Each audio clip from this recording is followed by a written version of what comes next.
Today's bow tie is for the Will to Live Foundation. It's an organization dedicated to preventing teen suicide. I'm here today with the founders of the organization, John Trautwein and his wife Susie, and also Yankees manager Joe Girardi. He was John's college teammate at Northwestern. Now, John, this was your idea. It came to you while you were giving this eulogy for your son, Will, who passed away 2 years ago, or nearly 2 years ago. How did the idea come into your head? Well, it came in quite quickly, Ken. While we were giving the eulogy, all of Will's high school teammates were in their lacrosse jerseys. And there was over 100 of them there that day in the funeral in the church. But also throughout the church was many teammates from my high school and college and professional days, as well as Susie's teammates from her college days that had traveled great distances to be with us in our time of need. And during the eulogy, it hit me that all of these teammates are the best friends in my life, and I met them when I was a teenager. So this idea of helping teenagers recognize that already today they have met some of the best friends they're ever going to have.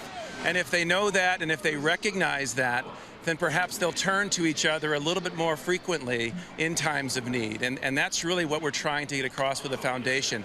Teach these kids to recognize that there is true love in their lives sitting right next to them when they're in class and when they're on a team.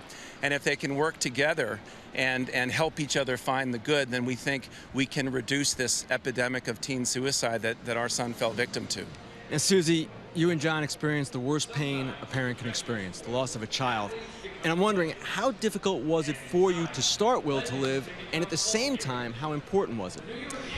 Well, I was a little bit slower out of the gates than John was.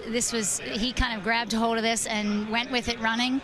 I was a little bit more like, hang on a minute, I need to grieve, I need to take care of my other kids and kind of get a grip before I dive into this. But quickly figured out that it was a way to heal as well. And it was so well received among our friends, among our community, and all across the country, really, that it was kind of like a springboard, and it helped us move back into our new normal, as we call it, you know. So, and not a day goes by that we don't see the importance of it, because we hear from someone that we don't know, we hear from a friend that we do know that we never knew had a connection to suicide at all, and we see firsthand the positive benefits of it. So I thank John for pushing through, even though I was a little reluctant at first.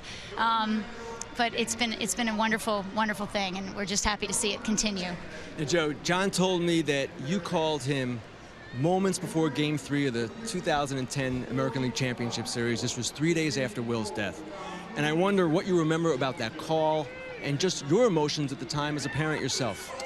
You know, I felt horrible that I couldn't be there in John and Susie's time of need, because we were going through the playoffs. And the teammates at Northwestern, we've always been there for each other. When I went through my difficult times and lost my mother, my teammates were there. When I went through, the firing, my teammates were there.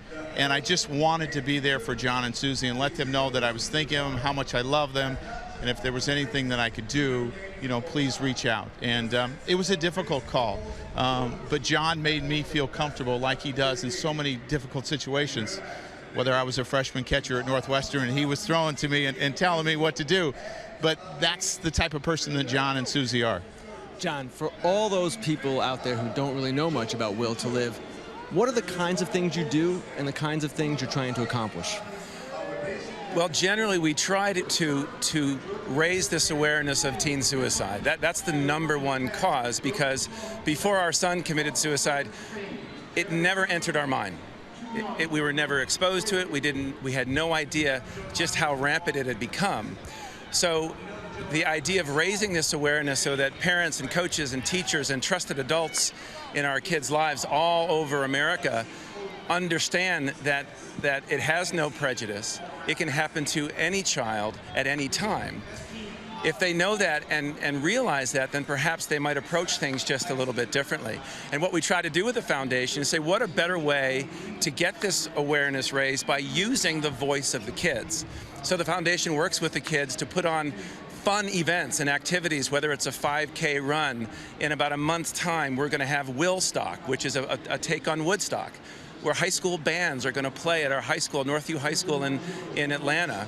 And a bunch of kids are going to be together and experiencing the good in life and experiencing the love amongst each other while raising this awareness.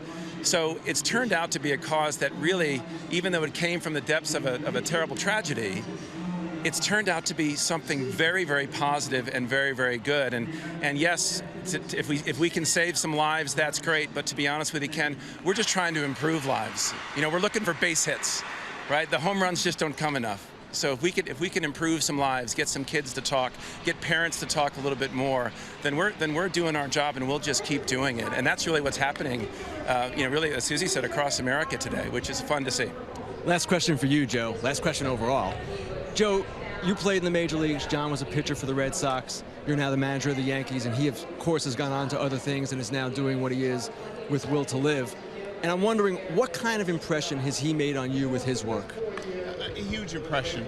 I can't imagine the pain that they've been through over the last 2 years, and knowing John and how he is with his family, the tragedy that they had to endure to do something like this, to really reach out and to help others is truly amazing to me. It's inspirational to me, you know, that the importance of reaching out and improving people's lives and giving people hope. I mean, that's what life is about, is giving others hope.